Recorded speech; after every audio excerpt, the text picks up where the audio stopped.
నమస్తే, నేను Keshav. Welcome to Suman TV. ఒకవైపు తెలంగాణలో లోక్సభ ఎలక్షన్స్, మరోవైపు ఆంధ్రప్రదేశ్లో అసెంబ్లీ ఎలక్షన్స్. ఈ నేపథ్యంలో ఒక ఆసక్తికరమైనటువంటి మరొక పోరుకి తెలంగాణలో తెరలేచింది. అది పట్టభద్రుల ఎన్నికలు. ప్రధానంగా ఖమ్మం, వరంగల్, నల్గొండ నియోజకవర్గాలకు సంబంధించినటువంటి పట్టభద్రుల నియోజకవర్గ ఎన్నికకి నోటిఫికేషన్ రిలీజ్ అయింది. అభ్యర్థులు నామినేషన్ సబ్మిషన్స్ కూడా కంప్లీట్ అయిపోయినాయి. కానీ ప్రధానమైనటువంటి అంశంగా కనిపిస్తున్నటువంటి కోర్ తెలంగాణ ఏరియాలో కీలకమైనటువంటి పట్టభద్రులు ఎటువైపు ఉండబోతున్నారు, ఏ పార్టీ వైపు మొగ్గు చూడబోతున్నారు, అసలు పార్టీలతో సంబంధం లేకుండా స్వతంత్ర అభ్యర్థులను ఎంచుకునే అవకాశాలు ఉన్నాయా?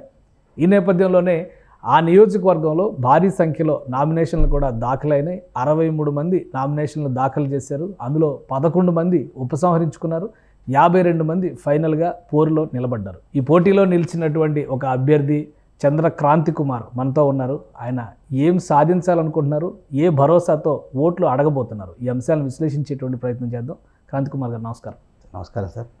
పట్టభద్రుల నియోజకవర్గం అనగానే ఎక్కువగా చదువుకునే క్లాస్ కాబట్టి అందరూ ప్రతి విషయాన్ని మనం విడమర్చి చెప్పాల్సినటువంటి అవసరం ఉండదు.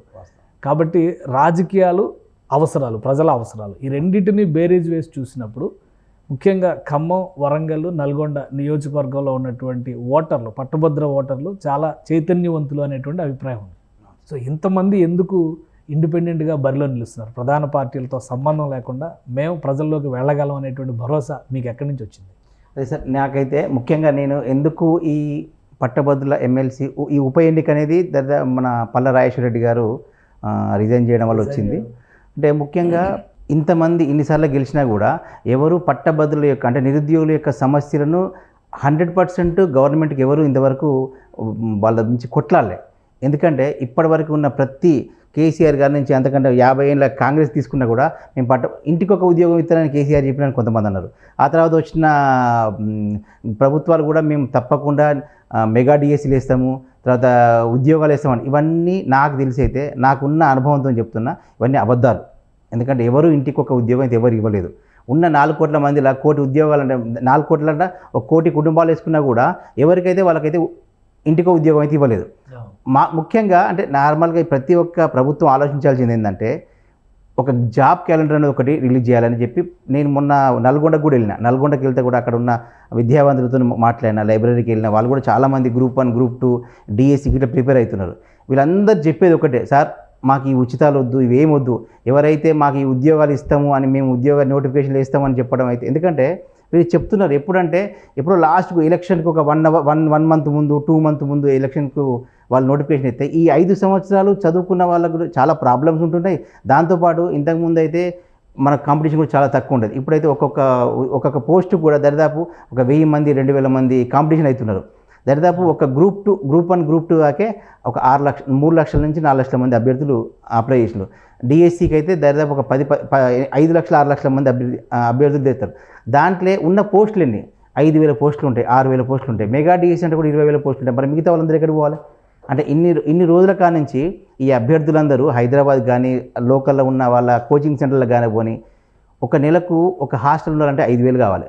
ఒక స్టడీ అవర్లు ఉండాలంటే ఒక స్టడీ సెంటర్లకు కూడా పోయి చదవాలంటే 2,000 రూపాయలు కావాలి. ఇంత డబ్బు వాళ్ళు పాపం అంత వ్యయ ప్రయాసాలకు గురయ్యి లాస్ట్కి వచ్చేసరికి ఆ ఎగ్జామ్ అవుతుందా కాదా, అయితే సక్రమంగా అవుతుందా కాదా, పేపర్ లీక్ అవుతుందా కాదా, ఇదే టెన్షన్తో బతుకుతారు. కానీ ఒకటి అంటే మీరు అనేది పాయింట్ కరెక్టే. ఇది జనరల్ ఎలక్షన్స్లో కూడా మెగా డిఎస్సి నిరుద్యోగితకు సంబంధించినటువంటి సమాధానం చెప్పాలి, చర్చ అంతా నడిచింది. ఇప్పుడు ఇది ఉప ఎన్నిక. ఆల్రెడీ పల్లా రాజేశ్వర రెడ్డి గారు లాస్ట్ టైం అంటే ఆల్మోస్ట్ తెలంగాణ రాష్ట్రం ఏర్పడినప్పటి నుంచి ఇప్పటివరకు ఆయనే ఆ నియోజకవర్గానికి అభ్యర్థి ఎమ్మెల్సీగా రిప్రజెంట్ చేస్తూ వచ్చారు. ఇప్పుడు కూడా మళ్ళీ ప్రధాన పార్టీలు అభ్యర్థులను బరిలో నిలబెట్టారు. కాంగ్రెస్ పార్టీ తీన్మార్ మల్లన్నని గతంలో లాస్ట్ ఎన్నికల్లో తీన్మార్ మల్లన్న ఇండిపెండెంట్గా వచ్చి ఇదే పల్లా రాజేశ్వర రెడ్డికి చుక్కలు చూపించారు. ఎందుకంటే ప్రధాన పార్టీల కంటే కూడా ఇతనికి ఎక్కువ ఓట్లు వచ్చినాయి. సో ఇప్పుడు అతను కాంగ్రెస్ పార్టీ అభ్యర్థిగా బరిలోకి వస్తున్నాడు. బీజేపీ అభ్యర్థి ప్రేమేందర్ రెడ్డి లాస్ట్ టైం ఆయన కంటెస్ట్ చేశారు, 4th ప్లేస్లో ఉన్నారు, ఆయన ఉన్నారు. టీజేఎస్ కోదండరామ్ గారు కూడా లాస్ట్ టైం బరిలో దిగారు, ఆయన 3rd పొజిషన్లో ఉన్నారు.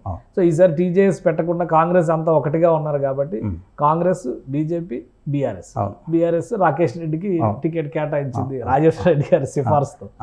సో ఇన్ని జరుగుతున్నప్పుడు ఇండిపెండెంట్లు ఎందుకని ఇంతమంది నామినేషన్స్ వేశారు? 52 మంది బరిలో ఉన్నారంటే ఈ 52 మందిలో మీకు 26వ నంబర్ వచ్చింది. అవును అవును. సో 26వ నంబర్ వరకు వచ్చి ఓటు వేయాలంటే కూడా మీరు చాలా ఎక్కువగా జనంలోకి వెళ్లాల్సిన పరిస్థితి ఉంటుంది.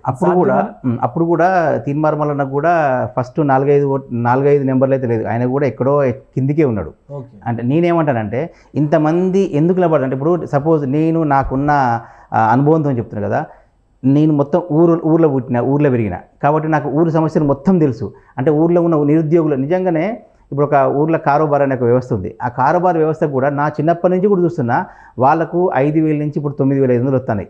అంటే ఆ 9,500తోని వాళ్ళకు ఉద్యోగ భద్రత లేదు, ఆరోగ్య భద్రత కూడా లేదు. వాళ్ళకి ఏమైనా కాలు నొప్పో ఏళ్ళు నొప్పో ఏదైనా అనారోగ్యం వచ్చినా కూడా వాళ్ళు అంటే వాళ్ళ ఆస్తులు అమ్ముకోవాల్సింది, కానీ ఈ రోజులలో వాళ్ళకైతే ఎలాంటి బాధ్యత లేదు. గవర్నమెంట్కి అయితే ఎలాంటి బాధ్యత లేకుండానే వాళ్ళకి ఎలాంటి ఒక భరోసాని ఇవ్వట్లేదు. ఇంకా జేపీఎస్లు కూడా ఉన్నారు. జేపీఎస్లకు అయితే ఓపీఎస్ అని తీసుకున్నారు. ఇది మన అవుట్ సోర్సింగ్ పంచాయతీ సెక్రటరీస్, వాళ్ళకి 9 నెలల నుంచి జీతాలు లేవండి. నేను మొన్న వెళ్తే వాళ్ళు చెప్తున్నారు, సార్ మాకు 9 నెలల నుంచి జీతాలు లేవు. ఈ 9 నెలల నుంచి జీతాలు లేనప్పుడు వాళ్ళు ఏ విధంగా వర్క్ చేస్తారు? పొద్దున్న 7 గంటల నుంచి రాత్రి 10 దాకా వాళ్ళే వర్క్ చేస్తున్నారు ఉన్న గ్రామాలలో. ఇదంతా ఒక ఎత్తు అయితే, మొన్న చెప్పింది మెగా డిఎస్సి ఇస్తారని చెప్పి మన స్కూల్కి వెళ్ళాం సార్. మొన్న నేను ఒక స్కూల్కి విజిట్ చేస్తే ఆ స్కూల్లో స్వీపర్ లేట్ సార్, ఉన్నదే ఒక 50 మంది ఉన్నారు. 6th క్లాస్ నుంచి 10th క్లాస్ వరకు 50 మంది ఉంటే చాలా పెద్ద స్ట్రెంత్. అంటే ఇప్పుడు మేము చదువుకున్న రోజుల్లో ఒక్కొక్క క్లాసుకు 100 మంది ఉండేది. అంటే మౌలిక వసతులు అనేది ఎవరు సదుపాయాలు అనేది ఇవ్వట్లేదు గవర్నమెంట్ కూడా. వాటి మీద దృష్టి పెడితే కంపల్సరీ స్ట్రెంత్ వస్తుంది. స్ట్రెంత్ వస్తే అప్పుడు ఉద్యోగాలు వేస్తానికి కూడా అవకాశం ఉంటుంది. ఎట్లాగో ఇది చెప్తారు. తర్వాత రిజిస్ట్రేషన్ అని చేస్తారు. ఆ రిజిస్ట్రేషన్లో ఎక్కడైతే విద్యార్థులు ఉండో అక్కడ మాత్రమే టీచర్ల పోస్టులు ఉంటాయి, మిగతావి తీసేస్తారు.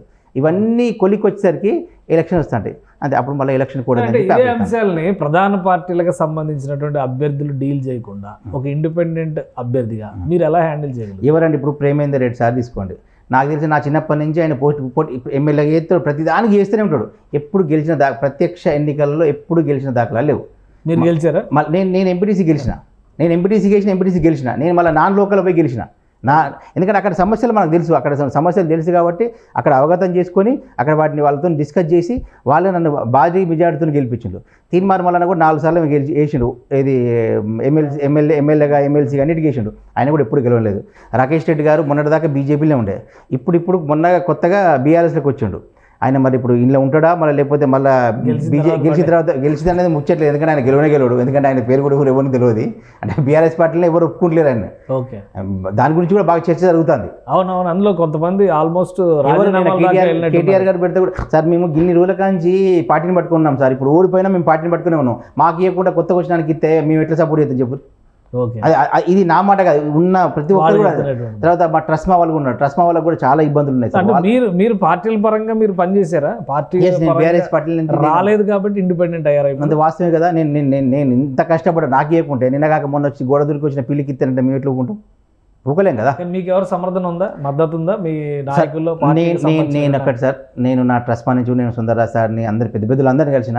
అంటే వాస్తవం ఏంటంటే ఇప్పుడు వాళ్ళు మేము పార్టీకి వ్యతిరేకంగా చేయలేరని చెప్పేసి వాళ్ళు నాకైతే హామీ ఇవ్వలేదు సార్. ఎందుకంటే నేను అడగడం కూడా నాకు మంచి పద్ధతి కాదు. నేను ఒంటరి పోరాటం చేస్తా, క్యాడర్ మాత్రం నాతోనే ఉన్నది 100%. మనకు ఓట్లు వేసేవాళ్ళు కావాలి సార్. మన నాయకులను ఇప్పుడు వాళ్ళని ఇబ్బంది పెట్టాల్సిన అవసరం లేదు నా దృష్టిలో. ఎందుకంటే ఆ నాయకులను ఇబ్బంది పెట్టడం వల్ల వాళ్ళకు చాలా టెక్నికల్ ప్రాబ్లమ్స్ వస్తాయి. అరే ఈయన పోటీ చేస్తా అంటే మేము పార్టీ నుంచి పెట్టినా అని చెప్పేసి వాళ్ళకు కూడా ఇబ్బందులు వస్తాయి. నేను వాళ్ళని కూడా ఇబ్బంది పెట్టదలుచుకోలే, ఎవరిని ఇబ్బంది. ఎందుకంటే ఓట్ల లిస్టులో మనల్ని ఇబ్బంది పెట్టుకునే ఏం కాదు. ఎందుకంటే వాళ్ళకు కూడా తెలుసు కదా జనాలకు, ఎవడెవడ ఎట్లాంటి వాడు, ఎవడేం చేస్తాడు. ఇప్పుడు తీర్మార్మలన్న నాకు చెప్తున్నారు. నాకు తెలిసి ఆయన వీడియో చూడండి సార్, ఆయన వీడియో కిందనే ఆయనకు పెట్టే కామెంట్స్ సరిపోతుంది. ఆయనకు తెలిసిపోయింది నేను ఓడిపోతాను. ఎందుకంటే ఒక్కొక్కరు ఇష్టం ఉన్నట్టు ఇక అసలు ఆ మాటలు కూడా చెప్పేంత మాటలు కూడా బ్లాక్మెయిల్ అని తిడుతూనే ఉన్నారు. నేను చెప్పడం కంటే ప్రజలే ఆయనకు తీర్పిస్తారు. అయితే ఆయనకైతే గెలవడు, 100% గెలవడు. నాకు వీళ్ళు పోటే కాదు, అసలు వీళ్ళు ముగ్గురు పోటే కాదు నాకు అసలు. అంటే మీకు పార్టీ పరంగా సపోర్ట్ లేకపోయినా కానీ క్యాడర్ మాత్రం మీతో ఉంది 100%. ఒక ఎంపీటీసీగా గెలిచిన తర్వాత మీరు ఏం సార్? నేను ఎంపీటీసీ రాష్ట్ర అధ్యక్షుడు కూడా గెలిచిన. నేను సమస్యలు తెలుసుకున్నా సార్. నేను గత 23 సంవత్సరాల నుంచి మీడియాలో ఉన్నా.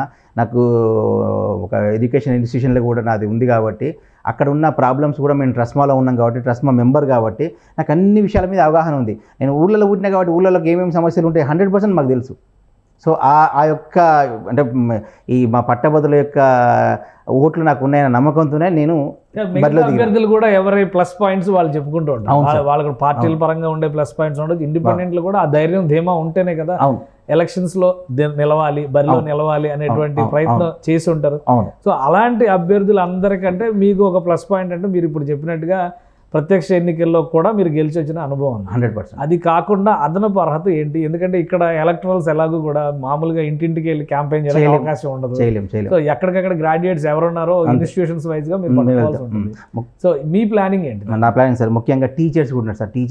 టీచర్స్ వాళ్ళకి కూడా సమస్యలు బాగున్నాయి సార్. వాళ్ళకు ఒక గవర్నమెంట్ ఒక జీతం ఇస్తాను తప్పించి మిగతావి ఏమి వాళ్ళకి వచ్చేయాల్సిన బెనిఫిట్స్ కూడా చేయట్లేదు.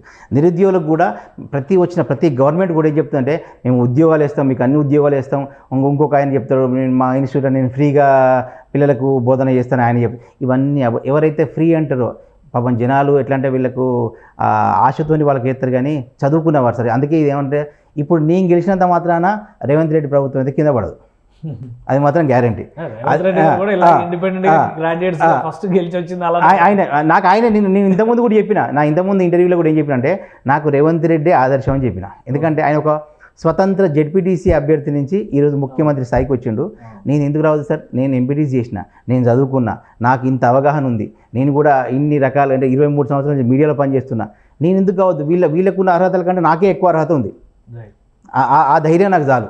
అంటే 27వ తారీఖున పోలింగ్ ఉంది, 5వ తారీఖున కౌంటింగ్ ఉంది. సో మీకు ఉన్నటువంటి టైం మాక్సిమం ఒక 10 రోజులు ఉంది క్యాన్వాస్ జనాన్ని కనెక్ట్ అవ్వడానికి, అంటే ఓటర్స్ని కనెక్ట్ అవ్వడానికి. దాదాపు 4,60,000 మంది ఓటర్స్ ఉన్నారనేటువంటిది పెద్ద ఇది కదా. అది నల్గొండ, ఖమ్మం, అటు వరంగల్ 3 కూడా చైతన్యవంతమైనటువంటి ప్రాంతాలు. తెలంగాణ ఉద్యమ సమయంలో కూడా వాటికి ప్రత్యేకమైనటువంటి స్థానం ఉంది.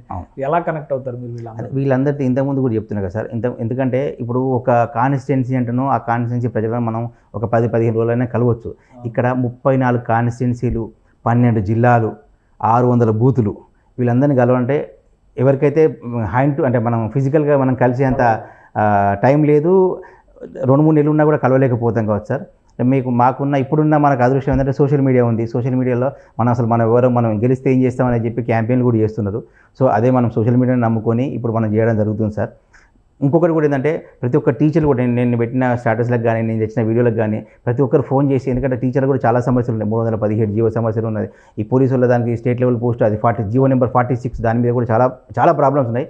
వీళ్ళందరికీ నేను చెప్పేది ఒకటే సార్, 27వ తారీఖు నాడు సీరియల్ నెంబర్ 26 చంద్రక్రాంతి కుమార్ వాళ్ళకి ప్రథమ ప్రాధాన్యత ఓటిస్తే నేను గెలిస్తే 100% నేను వీటి అన్నిటి మీద నేను కొట్లాడోడు కావాలి సార్. వీళ్ళు ఎవరు కొట్లాడరు. తీర్మార్మల్ని వెళ్తే పోయి రేవంత్ రెడ్డి సంఘాలు కూర్చుండేనే, ప్రేమేందర్ రెడ్డికి వెళ్తే పోయి మోడీ సంఘాలు కూర్చుండేనే, ఈ రాకేష్ రెడ్డికి పోతే పోయి కేసీఆర్ దగ్గర కూర్చున్నాయి. వీళ్ళు ఎక్కడ కొట్లాడతారు? వీళ్ళు కొట్లాడకే అవకాశం కూడా రాదు. అదే నాకు ప్లస్ పాయింట్ అని అనుకుంటాను సార్. రైట్. క్రాంతి గారు ఆల్ ద బెస్ట్. అయితే అనుకున్నది రీచ్ అవ్వాలని కోరుకుందాం. Thank you. ఇది క్రాంతి గారి అభిమతం. ప్రధానంగా పట్టభద్రుల నియోజకవర్గంలో ఉండేటువంటి ఓటర్లు, చైతన్యవంతమైనటువంటి ఓటర్లు ఉంటారు. వాళ్ళ అవసరాలకు తగ్గట్టుగా ఒక ప్రణాళికను సిద్ధం చేసుకున్నారు. సోషల్ మీడియా ద్వారా ప్రతి ఒక్కరిని టచ్ చేసేటువంటి ప్రయత్నం చేస్తానంటున్నారు. ప్రధాన పార్టీల అభ్యర్థుల కంటే స్వతంత్ర అభ్యర్థిగా తనకే ఎక్కువ స్వతంత్రం ఉంటుంది కాబట్టి పట్టభద్రుల సమస్యలపైన పోరాడగలనని క్రాంతి చెప్తున్నారు. ఇది స్పెషల్ డిస్కషన్. Keep watching.